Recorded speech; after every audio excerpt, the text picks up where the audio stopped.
He says, Warren, you are a big believer in the U.S. political system, the financial system, and in every American. You've said that regardless of who is president, the economy and the U.S. consumer will continue to prosper over the long run. All that said, do you believe that people in this country are more divided today than 50 years ago, or is it just social media and media in general that blows this divide out of proportion? And if you do believe the divide has grown, what words of wisdom do you have to possibly help remedy it?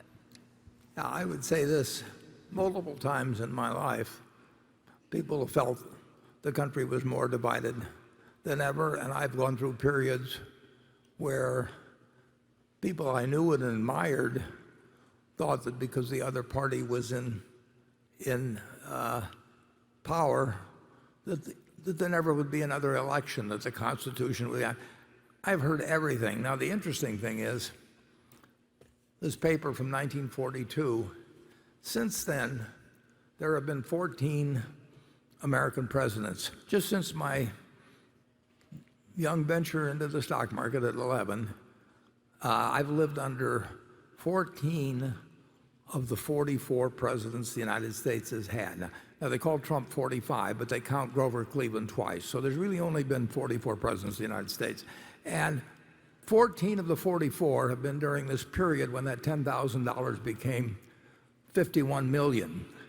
7 have been Republicans, 7 have been Democrats. 1 has been assassinated, 1 has resigned under pressure. It works.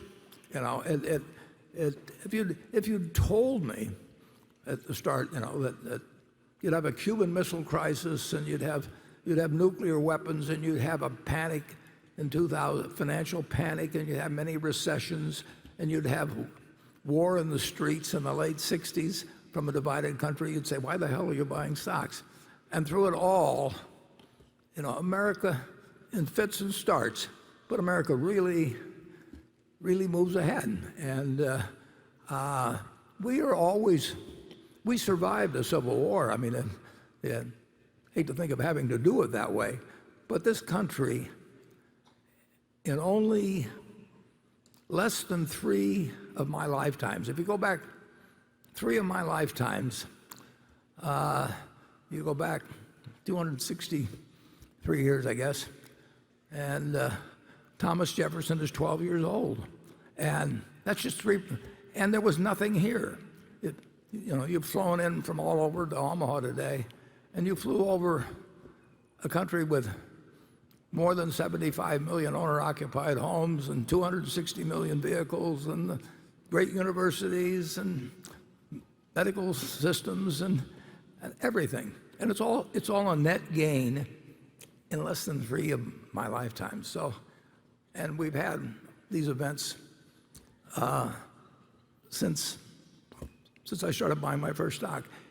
This country really works, and it always will have lots of disagreements. And after every election, you'll have people feeling the world is coming to an end, and how could this happen? And I remember my future father-in-law in 1952. He wanted to have a talk with me before his daughter and I got married. So kind of reluctantly, I sat down with him, and he said, Warren, he said, there's just one thing I want to tell you. He said, you're going to fail. He said, the Democrats are going to get in, they're going to take over the country, and you're going to fail, but don't feel responsible for it because it's not your fault. I mean, he wanted to absolve me from this feeling that when his daughter was starving to death, it was my fault. And I kept buying stocks and doing a little bit better all the time. And if the Republicans were in, it was okay, and it was because of them that I was doing well. And if they were out, forget it, it was all going to disappear. So I've seen a lot of American public opinion over the years. I've seen a lot of media commentary. I've seen the headlines.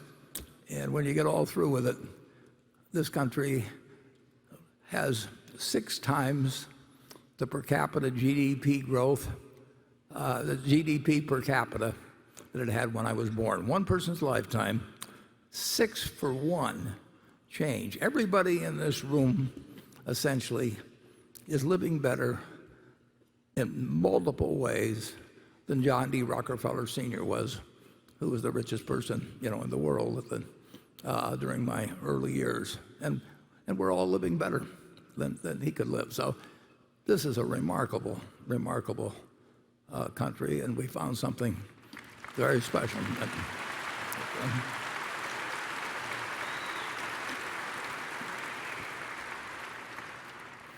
I would love to be a baby being born in the United States today. Charlie, okay, Charlie, you give the other side of this. Well, there's a tendency to think that our present politicians are much worse than any we had in the past. But we tend to forget how awful our politicians were in the past. I can remember a prominent senator arguing with an absolute earnestness that mediocre people ought to have more representation on the United States Supreme Court. Yeah, he came from Nebraska, incidentally. He did, he came from Nebraska. So we're not quite as bad as that yet. Yeah. He succeeded my dad in the House of Representatives. Okay.